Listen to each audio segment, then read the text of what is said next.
A entrevista de hoje é com Dani Denucci. Dani Denucci é economista, jornalista, apresentador de televisão, foi apresentador do Jornal das 10, do Jornal Hoje, e tem canal no YouTube, tem empresas, é um empreendedor. Você vai gostar de conferir a nossa conversa. Agora sim! Aleluia! Conseguimos! Leda, Tudo boa bem? tarde, tudo bem? Boa tarde, tudo bem? E você? Que maravilha, tudo Que ótimo. legal, Prazer que falar legal. contigo. Poxa, Imagina. Prazer que todo honra. meu. Sempre fui sua telespectadora, sua fã e tudo. Já te falei isso antes. E é Pô, um prazer que mesmo. honra. Sabe que A honra é eu raras minha. vezes na vida dei entrevista. Confesso que é sempre muito mais fácil tá do lado do entrevistador, na minha perspectiva, pelo menos, sempre foi. Acho que ossos do ofício, né? Mais tempo dedicado a essa função. E as poucas vezes que eu fui entrevistado, eu falo, poxa, olha, ainda dá alguma tensão, algum frio na barriga. Mas, Eu também mas é vou bom, te com você é confessar uma que honra imensa. eu não gosto também, não. Eu prefiro entrevistar do que ser entrevistado.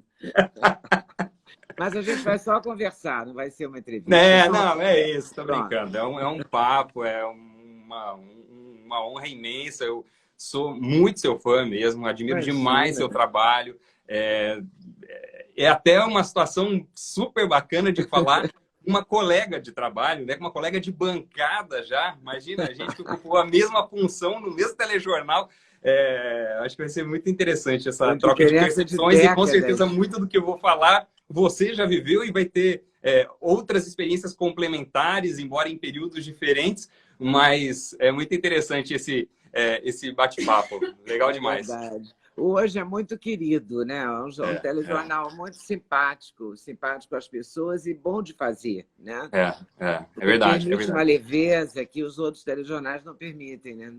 Exato. Ele tem, se a gente comparar os telejornais de rede, eu acho que até pelo horário, pelo histórico dele, desde a época que você fazia entrevistas lá, ele já permitia um pouco, quase que essa é uma mistura de informalidade com uma pauta mais plural, digamos assim. Não precisa se restringir especificamente à política, economia internacional apenas, né? Ele consegue abraçar outras pautas, outras temáticas, e dependendo da mentalidade do momento, do editor-chefe que lá está, acaba colocando mais ou menos peso no factual, mais ou menos quadros, enfim. Mas ele, historicamente, sempre foi mesmo talvez um telejornal mais próximo do telespectador, né? Eu acho. No momento em que os telejornais estão tão distantes, né? Estão Uhum.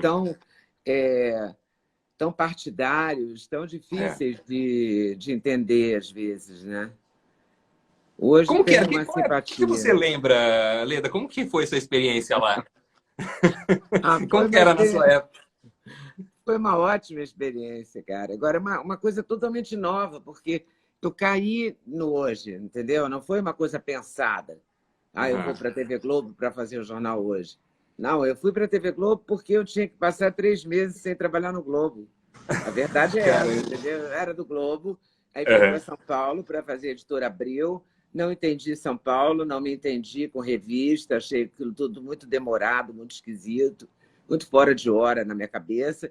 E fiquei com saudade do Rio, garota ainda, 20 e poucos anos. Eu queria voltar para o Rio, para o Posto 9 e tal, né?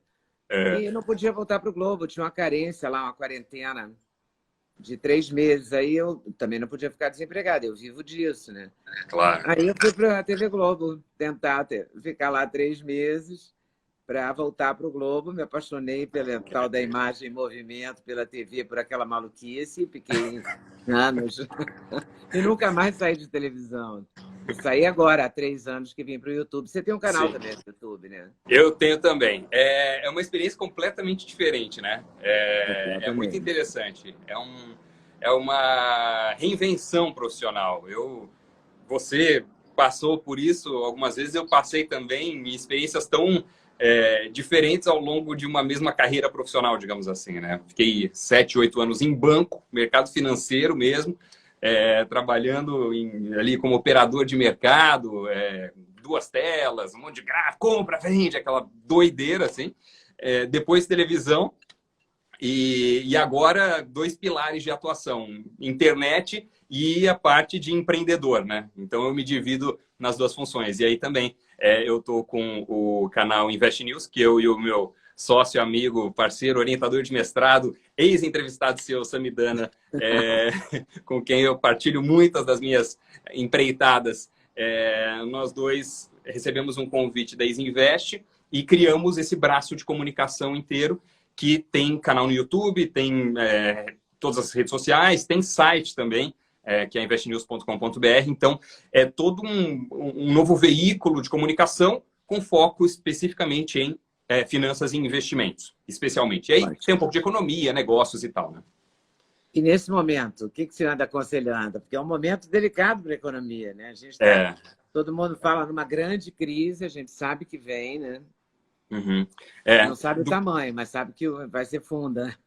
Exato, exato. Acabaram de sair no final da semana passada os dados do PIB, né, do primeiro trimestre. Então, a gente pensar que a gente, na verdade, pegou só um pedacinho do resultado do primeiro trimestre, teve o impacto de coronavírus aqui, porque o isolamento começou na metade de março, mais ou menos. Então, a gente teve janeiro e fevereiro, né? Foi poucos dias, exato. E mesmo assim já teve um impacto, foi pior desde não sei quando e tudo mais. Então, quase que um indicativo do que vai vir no segundo trimestre, que vai ser feio o dado, né? Agora, do ponto de vista de investimentos, para quem gosta de aplicar, para quem tem interesse, por exemplo, em entrar em renda variável, ações, bolsa, é uma época muito interessante, porque é justamente quando as coisas não estão indo bem que os preços caem e as oportunidades aparecem para esse tipo de investimento. Então, com a queda da taxa, eu estou falando economês, né, aqui, mas muito rapidamente, com a queda recente da taxa, recente não, dos últimos anos, da taxa de juros para o menor patamar da história, a renda fixa ficou menos atraente. Tem que deixar lá o dinheiro de reserva de emergência, o dinheiro que a gente pode precisar a qualquer momento, uma parcela significativa de portfólio para quem tem um perfil mais conservador, mas para quem tem interesse em bolsa ou quer colocar uma parte do seu patrimônio em ações, é um momento bem interessante. Então, se a gente pensar que há 2, 3 meses, a Bolsa estava na casa dos 105 mil pontos, hoje está 80, 85, coisa assim, tem muito para crescer, né? E muitas empresas, bancos, por exemplo, caíram 40%.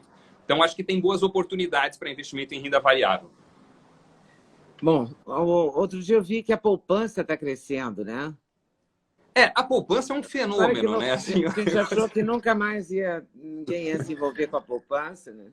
É um negócio impressionante. Ela cresce muito à medida que o brasileiro se interessa mais por investimentos ou consegue fazer sobrar alguma coisa. A poupança muitas vezes é o investimento mais acessível, principalmente para aquele poupador não iniciado, digamos assim, né? Tá muito fácil, é no próprio banco onde já tem conta corrente, simplesmente aloca de um para o outro, consegue resgatar ali na hora, faz a baixa automática, mas ele não historicamente, nunca foi e continua não sendo um investimento interessante. Assim, você consegue uma proteção até maior e um retorno maior também, parecido, mas maior, sei lá, com títulos do Tesouro Direto, por exemplo, que é muito tranquilo também de investir, é muito fácil e te dá uma segurança, que é a segurança do Tesouro Nacional, que é maior do que de um banco individual, que é o caso da poupança. Então, a poupança, o brasileiro se acostumou a colocar dinheiro lá, mas toda vez que eu vejo aumentando aquele saldo, eu falo, poxa, que pena, porque você pode ganhar mais, com mais segurança e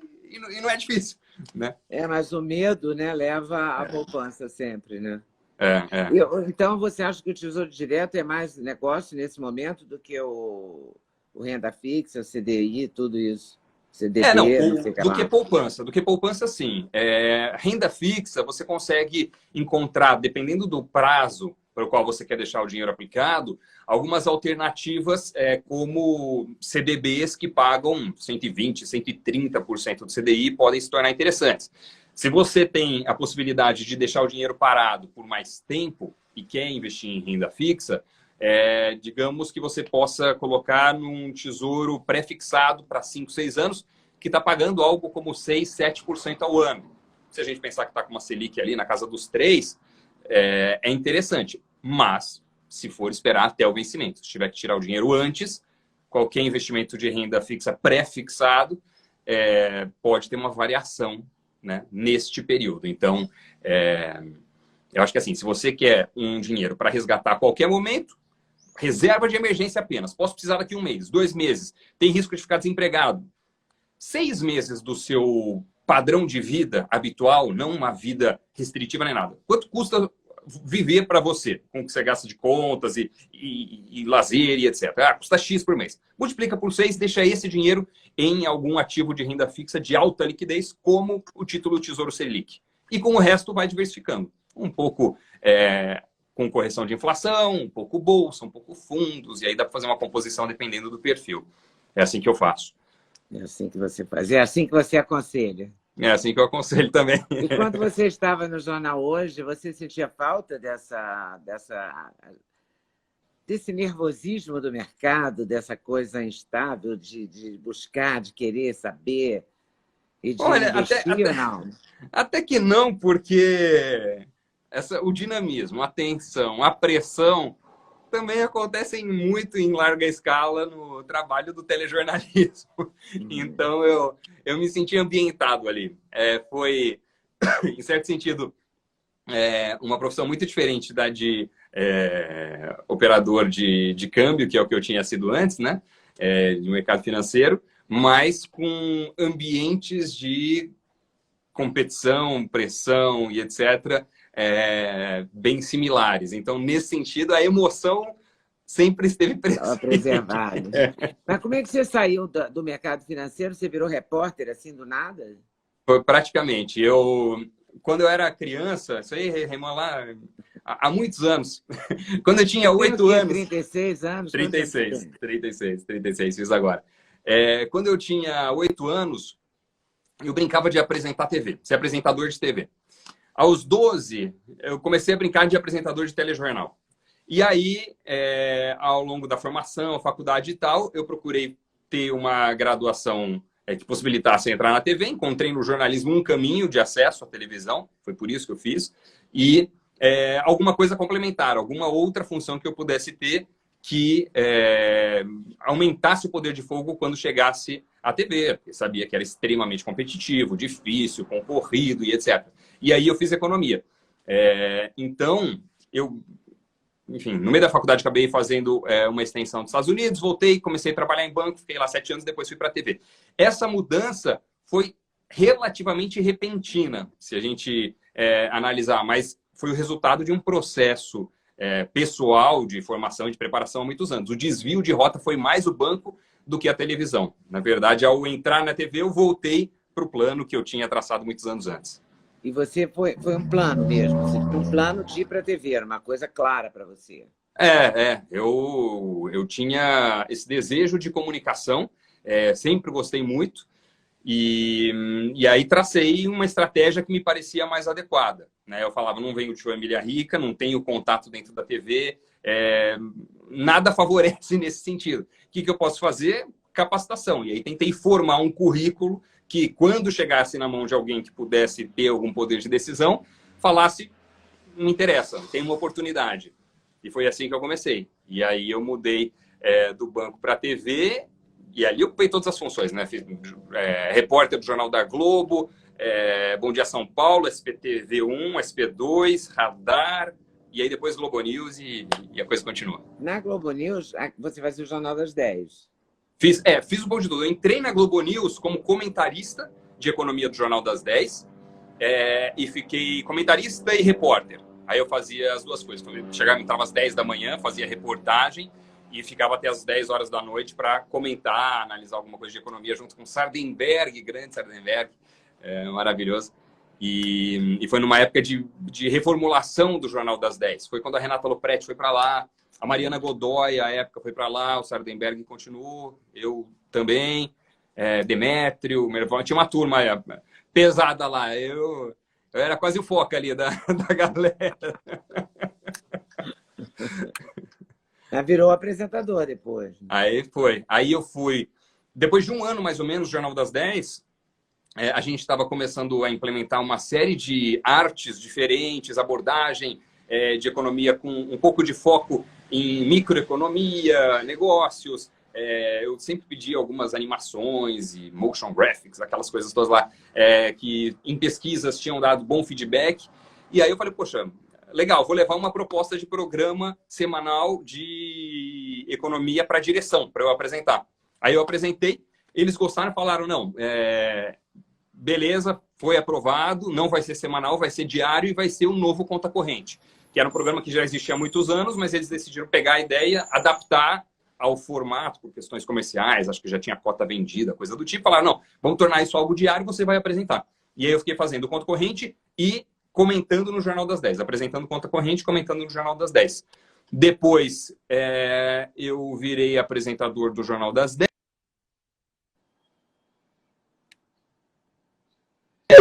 sobre assuntos internacionais. Travou aí? Voltou? Travou. Voltou. Aí, eu, enquanto estava apresentando o Jornal das 10, fiz uma proposta de um programa semanal de assuntos internacionais, foi o Globo News Internacional, foi aprovado e aí eu fiz os dois. Então, eu fiquei Jornal das 10 e Globo News Internacional antes de ir para a rede. E foi estranho sair de lá para hoje? Não, foi... Eu, sinceramente, eu gostava muito do seu trabalho, mas gostava, que eu falo, em termos de apresentador de televisão. E achei que a sua ida para hoje significava a sua ida para o Jornal Nacional daqui a 10 anos, sei lá quanto tempo, entendeu? Eu estava certa disso, na minha avaliação. Olhando de cá, assim, falei, esse cara vai ser o cara do Jornal Nacional. E aí você se envolve naquela história Bradesco, não sei o que lá, e sai. Você tinha esse sonho de ir para o Jornal Nacional como titular? Porque você chegou a fazer aquele rodízio, né? Fiz. Não, então, eu tinha sonho, primeiro sonho, trabalhar em televisão. Segundo sonho, ser apresentador de um jornal de rede. Ponto. Não precisava ser Jornal Nacional. Podia ser qualquer telejornal de rede. O Nacional é um que a gente sempre mencionava, porque eu, quando era criança, assistia. Então, pelo histórico que tem, pela tradição que tem.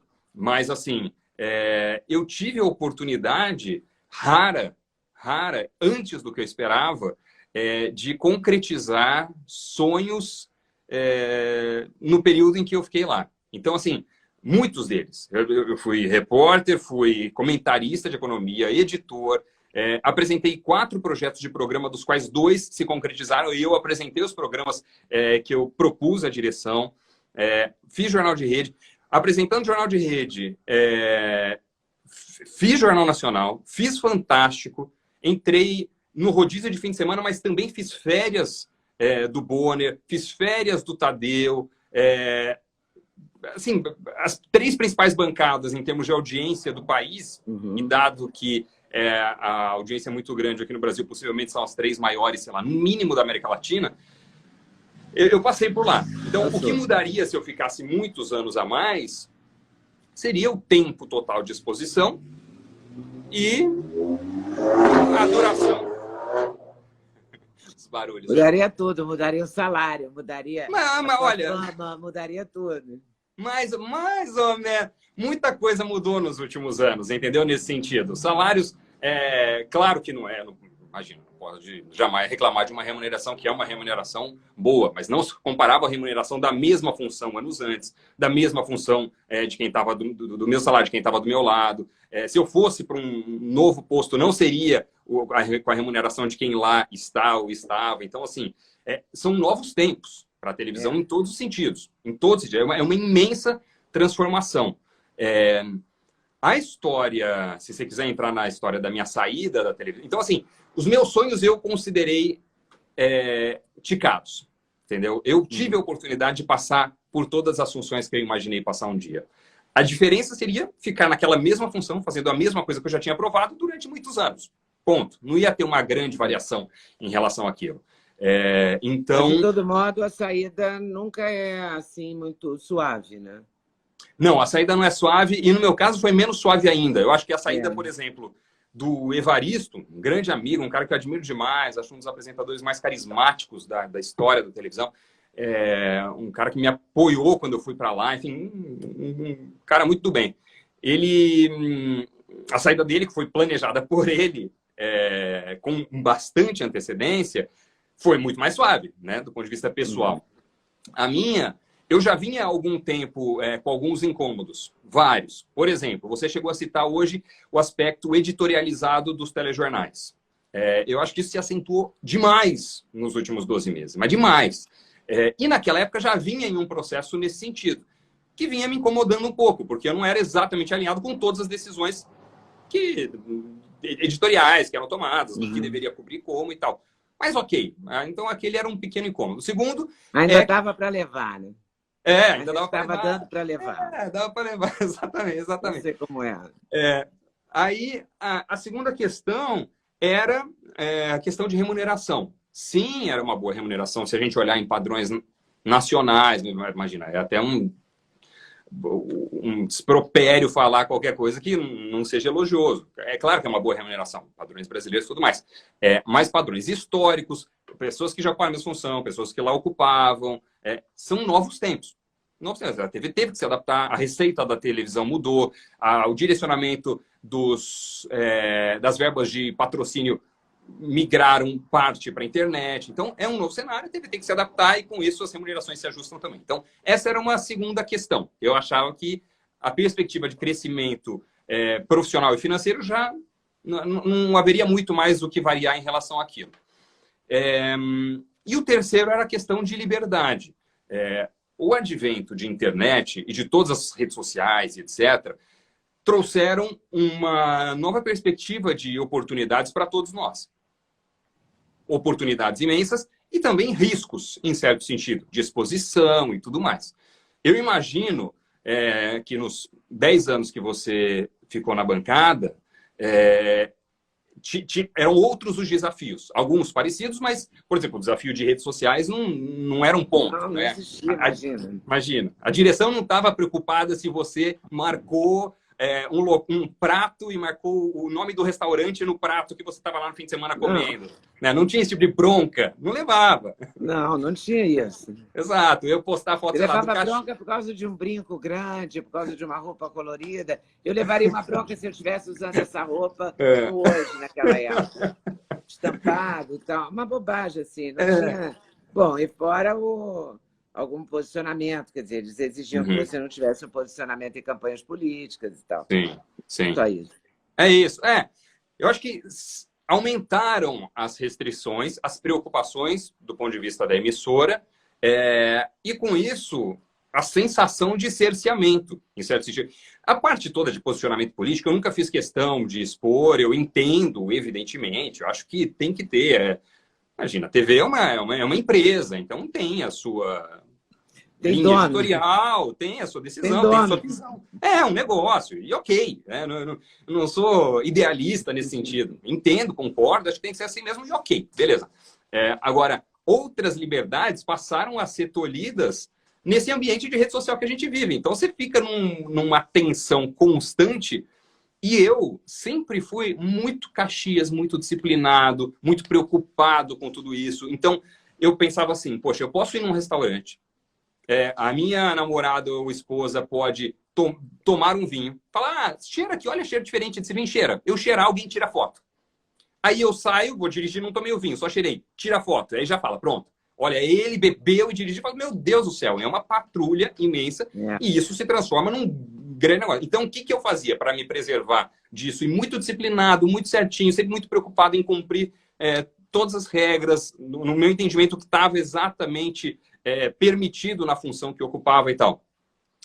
Eu me privava de eventos sociais, me restringia muito em qualquer coisa que eu fizesse de interação com redes sociais ou com seguidores ou coisas do tipo. Enfim, você passa a ficar uma vida patrulhada, preocupada. Também, né? E se censurar, exato.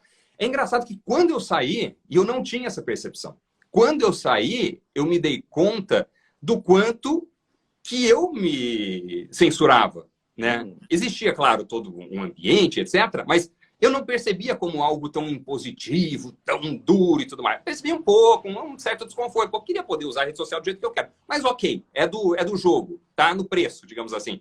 E quando eu saí, eu falei, cara, posso fazer tudo, sabe? Sem se preocupar, sem pensar em À meia-noite e meia vai tocar o celular de um PABX, você vê, é da emissora. Ferrou. O que que é? Qual que é a bronca, sabe? Esse tipo de tensão deixa de existir. Então, foi a partir daí que eu percebi o tanto que eu me restringia no meu convívio social e tudo mais. Então, foi uma descoberta de uma liberdade que eu nem sabia que eu tinha deixado de ter. De ter. É. Bom, aí você saiu por conta de um vídeo e você continuou fazendo os vídeos do Bradesco, então, agora, com certeza. Né? Não. Olha só, a saída foi uma das coisas mais bizarras. Eu vou tentar fazer uma linguagem, um paralelo, para tentar tornar isso mais claro. Qual foi a minha sensação? É igual aquela cena de filme. Eu estava no meu carro, dirigindo, na minha faixa, certinho, tinha feito nada de errado, estava usando o cinto, estava na velocidade adequada, tudo regular, tudo certinho, nada de errado. Estava lá dirigindo. De repente, vem um caminhão lateral e te atropela. E causa essa cena clássica que tem no Whiplash, tantos filmes, né? Tava lá, vem alguém, um caminhão quase desgovernado, mas um caminhão lateral, e aí você sai do carro, poucos arranhões, você olha e você vê o carro destruído do lado. E você fala assim, mas de onde veio esse caminhão? Por que isso aconteceu? Entendeu? Você passa até uns dias para... O que é isso? Para Né? assimilar. Quando você tem um acidente... Para assimilar. Quando você tem um acidente de trânsito, de repente, a vida freou com uma velocidade imensa. Eu estava numa pegada assim, de trabalho e tudo mais intensa. E o que aconteceu? Né? O que foi isso? E aí, interessante, refletindo hoje. Porque, assim, não houve...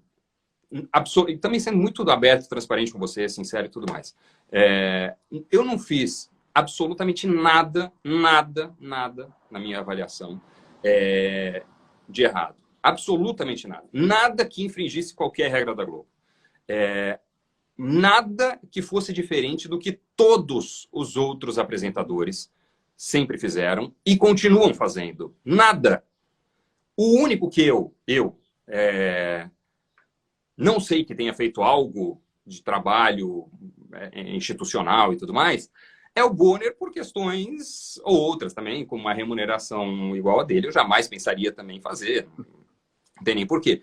Mas todos os outros, que até onde eu tenho conhecimento, fizeram.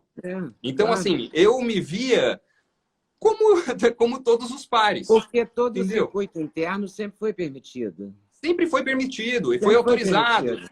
Mas, apresentar assim, eventos, semestre de cerimônia, coordenar debate, gravar vídeo interno. Não, e todos fizeram a exaustão. Nunca foi proibido, né? Exato. Fizeram e fazem a exaustão. Fazem ainda, é normal. Isso é normal. Então, assim, é normal. O que eu fiz não era nada de diferente do que sempre foi permitido, do que sempre todos fizeram, na minha percepção. Nada, absolutamente nada. Era igual. Vai fazer um contrato de uma apresentação, tem todas as cláusulas, não pode divulgar, não pode tirar foto, não pode filmar, tudo aquilo.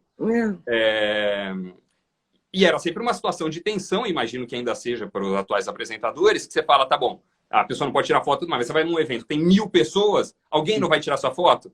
Então, é uma loucura. Né? Fala assim, você não pode aparecer do lado do logo de qualquer empresa. Mas você vai num evento que tem um puta de um cenário. Como que você vai controlar o que a pessoa na 17ª fileira está fazendo com o celular? Não tem, assim. Então, são proposições pouco factíveis e que dão, eu acho, a opcionalidade da emissora de arbitrar como quiser, basicamente. Porque se você for levar no pé da letra, não é factível. Né? É inviável. Então, fala assim, bom, a hora que eles quiserem, que acharem que não é o caso, eles vão tomar uma decisão contrária ou favorável. Enfim, basicamente é uma regra, digamos, tão aberta que você pode decidir o que quiser. Né? Então, eu acreditava na hora e hoje tenho ainda mais convicção de que eu não fiz nada de diferente do que podia, nada de diferente do que os outros apresentadores fizeram, nada, absolutamente nada. Onde que eu vejo que haveria uma falha de conduta, digamos assim, caso alguém fizesse, eu não conheço quem tenha feito, se você fizesse um trabalho externo ou recebesse uma remuneração para colocar no ar determinada opinião, ou reportagem, ou dar exposição a determinada empresa. Isso eu jamais faria. Imagina, uma loucura. Quem faz isso Não, tem que isso ser... sim seria uma infração, digamos Isso assim. é uma super infração ética, né? Então, isso imagino, jamais fiz, e tudo tinha cláusula de que, ó, isso em nenhum momento vai representar qualquer tipo de interferência, foi nada, nada. Então, a minha saída foi única e exclusivamente porque, bom, eu tive senha roubada, e-mail invadido, vida revirada e tal, um dossiê montado. E aí, a partir desse dossiê, você faz a interpretação que quiser. E ainda mais com o apoio de alguém do ponto de vista de mídia, de divulgação, você tem as duas coisas. Tem, de um lado, alguém que quer, por questões profissionais ou quaisquer outras, eliminar um eventual candidato, digamos assim. E um outro que ganha dinheiro. Mesmo, é uma puxada de tapete. Português, claro. Exato. E do outro, alguém que dá exposição a isso. Por quê? Porque vive de divulgar notas sobre pessoas famosas. Tem a conivência de outra pessoa, claro. Né? Exato. Então, assim, se eu tivesse continuado lá, com toda aquela história, talvez estivesse lá até agora? Talvez, pode ser. Mas chegou um momento, cerca de 7 dias depois, que eu falei, não tem empresa, não tem posição, não tem salário que justifique ter a sua vida devassada e ter a sua história manchada ou ter uma onda de ataques e uma pressão. Era uma coisa louca. Eu dormia com o celular do lado porque não sabia a que momento do dia ou da noite ia pintar uma ligação da direção. Então, eu vi sobre tensão durante 7 dias sem parar, sem saber, todo dia saía uma nota diferente, porque... E sei lá, vai até o 3º, 4º dia eu não sabia, mas aí eu percebi que tinha sido vasculhado tudo. Pensaram e-mails e mensagens de 1912. E aí vinha assim, por exemplo, um pedido de resposta. Você disse lá há 9 meses isso. Eu falei, sei lá, não lembro. Imagina, 9 meses atrás, vou procurar minhas coisas aqui. E assim continuava. E aí chegou no momento e falei, cara, não vale a pena. Não vale a pena. Eu não mereço isso. Eu não mereço isso. E eu acho que a principal sensação que ficou para mim e que o processo de saída foi mais...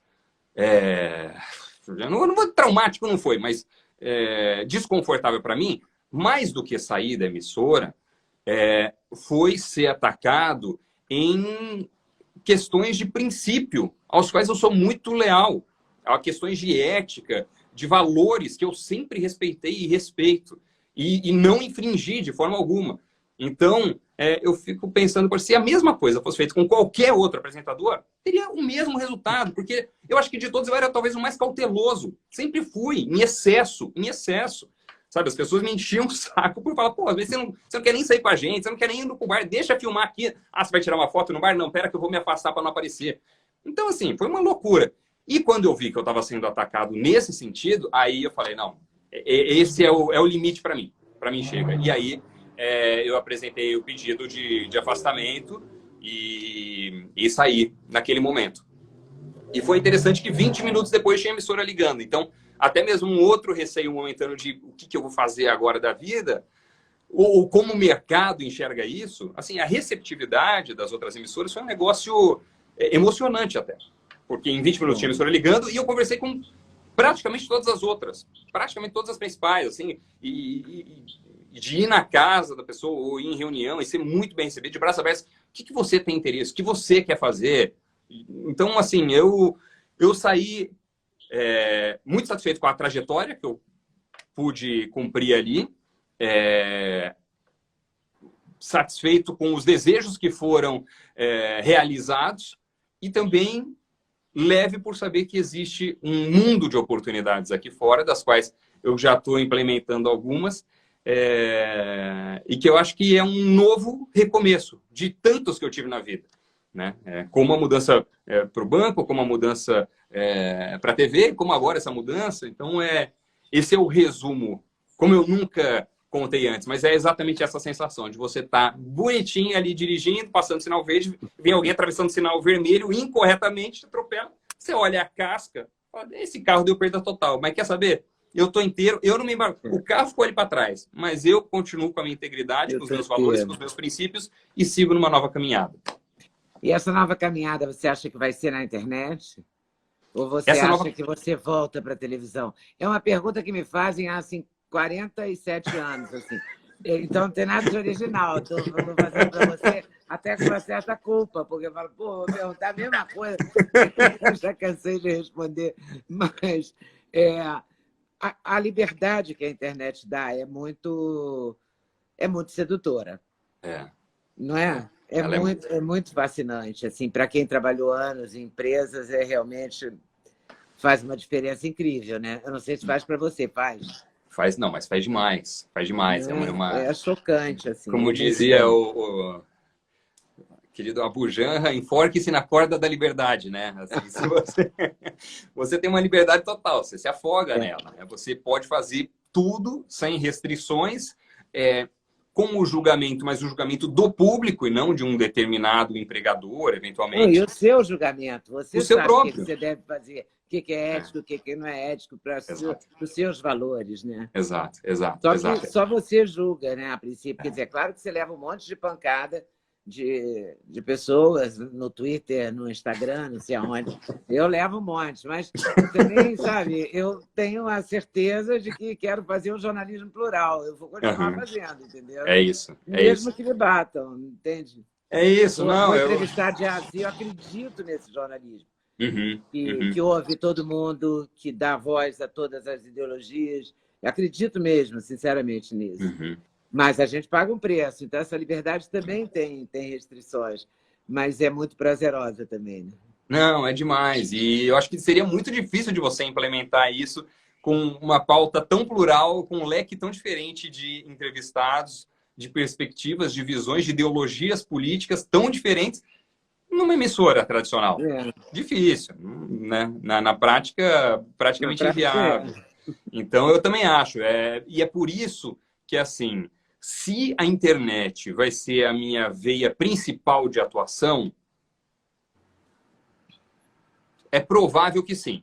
Agora, se ela vai ser a única, do ponto de vista de comunicação, tirando a parte toda de empreendedor, de empresário, dos 20 e tantos funcionários que eu tenho e tudo mais, se como comunicador eu vou estar na internet ou na internet e na TV, eu não sei, mas a internet estará presente, sem dúvida. Já é algo que eu não abro mão. E até se vai ser exclusivo ou não é que você não sabe. É isso. E após provar essa liberdade, digamos assim, e essa leveza, eu já coloco isso em qualquer tipo de conversa ou negociação que tenha com a emissora também, entendeu? Então, em certo sentido, em um ou outro convite, isso pesou. Porque eu falei, interessante, legal, mas quero poder fazer isso. Agora eu quero fazer o que eu quiser. Claro. Ali, escrito no contrato. Escrito no contrato, claro. Não, acordo de fio de bigode, que depois você vai cobrar e a pessoa fala, não me lembro. Gato escaldado tem medo de água fria. É isso, cachorro de cobra tem medo de linguiça, né? Não... Agora me diz uma coisa. Quem é o empreendedor, Doni? Assim, 20 pessoas trabalham, 20 funcionários. Como assim? Muita gente, né? Muita gente. É muita gente. Eu sempre tive uma paixão por histórias de grandes empreendedores, de gente que conquistou o que parecia impossível, que cumpriu trajetórias inspiradoras. Sempre gostei muito disso. Na época do Conta Corrente, pude entrevistar cerca de 300 grandes empreendedores, por questões de pauta do programa, muitos dos grandes nomes do empreendedorismo brasileiro. Cheguei a rascunhar um livro sobre o DNA do sucesso dos grandes empreendedores. Acabei não avançando com esse livro, publiquei outros 3, mas esse ainda não. E me interessava pelas histórias, pelas trajetórias. E aí, principalmente após sair da televisão, eu dei o foco que eu tocava em paralelo, né? Tocava assim, como uma atividade complementar, mais na linha de palestra ou de um outro trabalho institucional. Mas eu falei, não, bom, agora isso passa a ser importante, um pilar importante da minha vida, né? Então, a gente tem a Prime Talk, minha e do Sami. A gente fez alguns trabalhos institucionais lá de comunicação interna, vídeos institucionais, treinamentos internos, nesse trabalho direcionado para empresas. E de uns 7 meses para cá, a gente decidiu dar um ajuste na estratégia para montar um conteúdo que pudesse ter um fluxo constante. Então, nós dois, o Sami é pós-PhD em Harvard, eu tenho 2 graduações, mestrado, então a gente gosta da parte de conteúdo, de conhecimento e tudo mais, e via nas plataformas de educação aqui do Brasil uma qualidade de forma, de formato, de didática muito ruim. E a gente tinha lá, na Prime Talk, na produtora, muitas pessoas extremamente qualificadas de arte, de edição, sonorização. Então a gente falou, por que a gente não pega o conhecimento, que é uma coisa que todo mundo quer ter, e dá um banho de qualidade para tornar isso algo sem paralelo no mercado, né? Então a gente ficou ao longo de 6, 7 meses investindo nisso e agora a gente está lançando os primeiros cursos. Então hoje a Prime Talk tem tanto a parte de solução corporativa, isso continua com todos os projetos, e tem a parte de cursos, que é o primetalk.com.br, tem lá vários cursos, tem cursos de meditação, certificações financeiras, de direito para a área de energia, enfim, muitos cursos lá. A gente vai lançar vários outros ao longo dos próximos meses, o Sami vai fazer vários, eu vou fazer vários, de telecomunicação, de media training, telejornalismo, investimentos, enfim, tem uma série de pautas aí que eu devo abordar também. E aí eu passei do dia para a noite, como eu pude focar nisso, eu saí de uma micríssima empresa, que era eu e mais 2, 3 pessoas, para uma empresa que, como você está ali perto, olhando e acompanhando e empreendendo junto, passou a ter mais de 20 pessoas, que é uma equipe bem grande. Então, eu migrei nesse sentido de um funcionário para um gestor, que é um desafio completamente diferente, né? E você gosta de ser gestor? É uma coisa que te satisfaz? Eu gosto muito. Eu gosto da parte de empreender, de desafio, de risco, de ter ideias, de tomar decisões, de poder definir para onde a gente vai atirar, qual vai ser o modelo de negócio que a gente vai implementar. Eu gosto muito. A parte de gestão também, mas eu tenho muito para aprender ainda. Então, por exemplo, eu sou muito bom em dar feedback positivo, em contratar, em elogiar, mas eu sou péssimo em demitir, em dar feedback negativo e tudo mais. E faz parte do trabalho de gestor. Então, isso eu tenho que aprender bastante.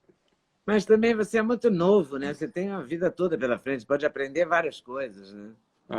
Tomara, eu gosto da possibilidade de ver várias vidas em uma, né?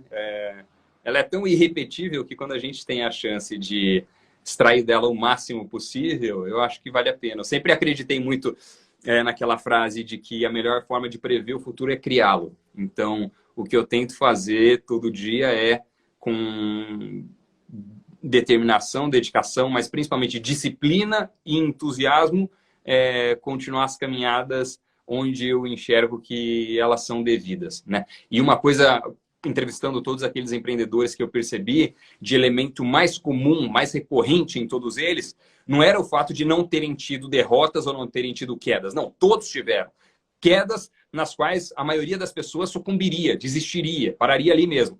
E o grande elemento presente em todos, sem qualquer exceção, em todos os grandes empreendedores com quem eu falei, era a capacidade de, mesmo após uma queda, por maior que fosse, continuar caminhando com o mesmo entusiasmo.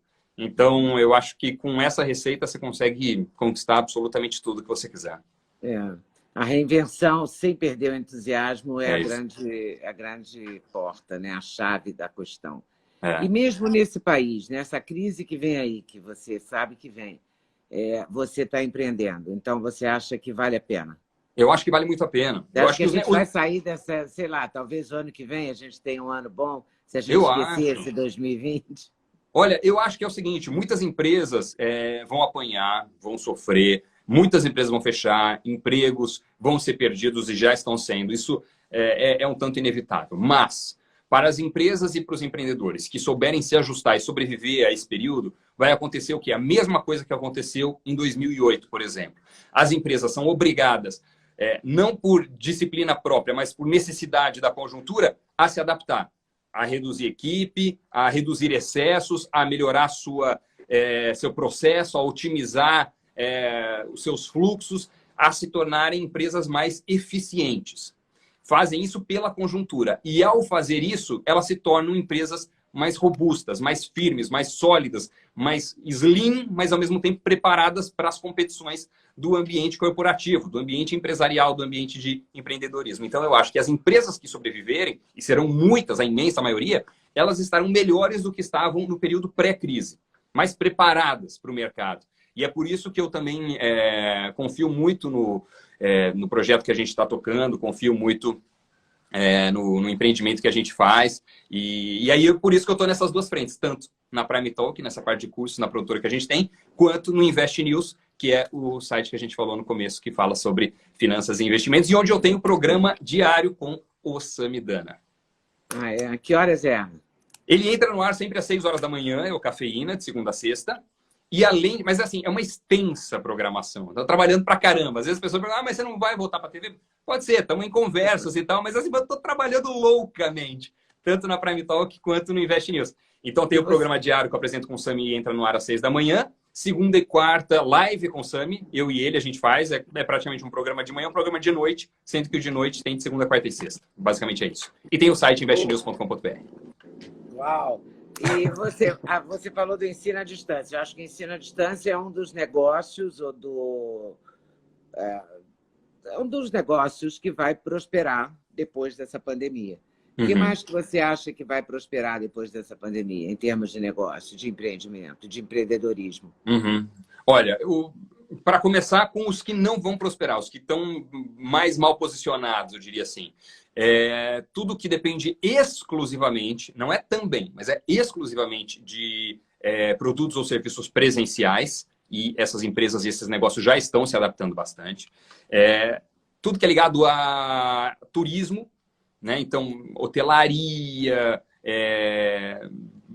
aéreas vão sofrer demais, não só porque a recuperação vai ser mais lenta, não só porque as pessoas com desemprego, renda menor e tal, vão restringir mais as suas viagens, mas também porque eu acho que vai ter uma mudança. Né? O medo também vai ser um medo, sim.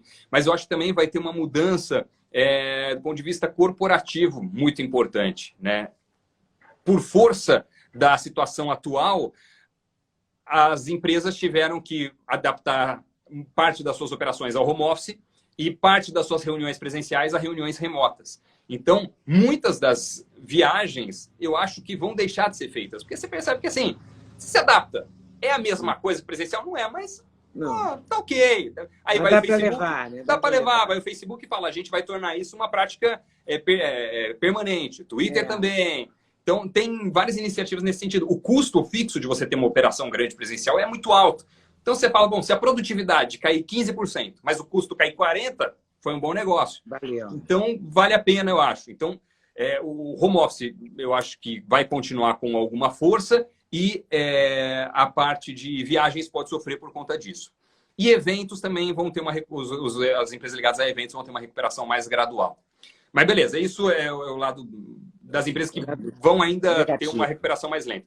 Positivo, eu acho tudo que é solução remota, então tudo ligado a comércio eletrônico, a divulgação ou a realização de serviços à distância, educação à distância, sem sombra de dúvidas, vai estar presente nesse sentido. Eu diria que de foco principal são esses ramos, os ramos que possibilitam que as pessoas tenham acesso a produtos ou serviços onde quer que elas estejam. Online, sim. Online, Agora, não posso te entrevistar sem perguntar para aquele cachorro. É um Golden? Tem dois. Tem o Rock, que é um Golden, e tem a Maia, que é Bernese. O Rock tem 5 anos, a Maia tem 1 ano e meio. Vai fazer 1 ano e meio. São dois parceiraços. Ele é mais famoso que ela, né? Ele é. Eu cheguei uma época a fazer um perfil, até existe ainda o perfil dele, Rock Denútil. Na TV, naquele momento, chegaram a solicitar que eu abortasse a ideia. Do perfil do cachorro? Ó, deixa eu mostrar aqui. Do pegar perfil aqui do cachorro que saindo para passear. Abordar? O perfil deles. Meu ó. Deus. Ó, o Cleves trabalha aqui comigo. E o Rock e a Maia. Nossa, a Maia também é bonita pra caramba. Vem cá, traz aqui um pouquinho, Cleves. Só mostrar aqui eles. Mas eu acho que ele é mais poderoso, né? Vamos ver, cadê? Deixa eu ver se eu... Assim, aqui, ó. Rock. Maia. Oi.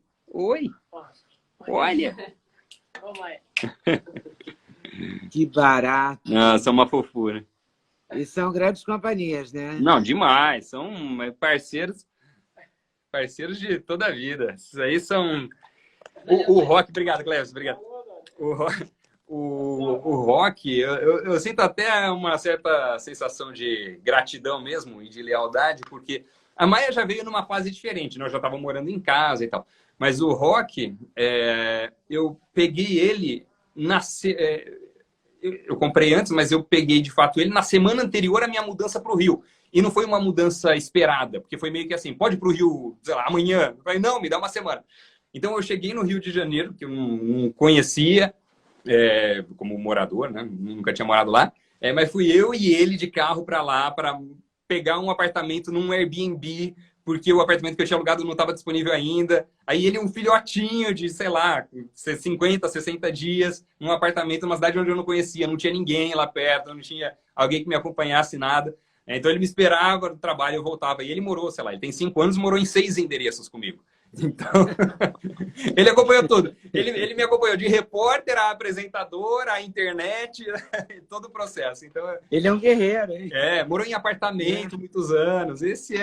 Aguentava até meia-noite eu chegar, que eu voltava do Jornal das 10, meia-noite para passear com ele, jogar bolinha 1 da manhã. Enfim, eu tenho uma dívida sentimental de gratidão assim, por toda essa lealdade. De gratidão com ele. Tá certo. Muito legal. Adorei conversar com você. Muito bom, muito bom. Leandro, obrigado.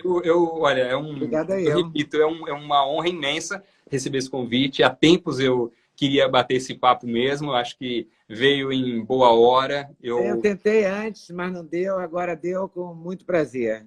E eu acho que foi legal o timing, porque eu também estou falando muito mais abertamente, sem qualquer tipo de filtro a respeito de tudo. E eu acho que é legal. Eu gosto quando eu entrevisto alguém que a pessoa seja completamente aberta, sincera e transparente. E é assim que eu queria ser com você também. Por isso que esse timing casou. A partir de hoje, pode falar comigo quando quiser. Eu sou muito fã seu, de verdade. Sou muito fã do Duda também, que é um cara fenomenal. Assim, sempre foi muito gentil, cordial comigo, todo o tempo. Quando a gente se conheceu pessoalmente, à distância, em todo o processo. É um cara que eu respeito, admiro muito você, toda a família. Então, é uma honra fazer esse papo, viu? Foi uma honra para mim, adorei realmente. E é bom deixar passar um tempo mesmo, porque a gente se sente mais livre para falar, né? É isso. E consegue até, à distância, olhar as situações com uma perspectiva diferente, né? Quando você está no meio do negócio, você olha com uma avaliação incorreta. Então é bom você afastar e falar, foi isso. Beleza, próximo. Vamos para frente. Muito bom. Sobrevivemos. Totalmente. Não, então, nunca é tarde para novos recomeços, né? Então, nunca é tarde para comear, nunca é tarde para você ser o que deveria ter sido. Não é mesmo. Sou entusiasta de novas trajetórias. Nunca é tarde para recomeçar. É verdade. E fantástico. Eu sou um espectador, um internauta hoje que te acompanha diariamente. Eu também te acompanho. Que privilégio fazer parte do seu canal. Muito obrigado. Eu tenho o maior prazer mesmo conversar com você. Adorei. Muito obrigado. Beleza. Obrigado. Beijo enorme. Quando passar tudo isso, eu vou até fazer presencial. Claro, vamos fazer, com certeza. Tchau. Valeu, beijo. Tchau.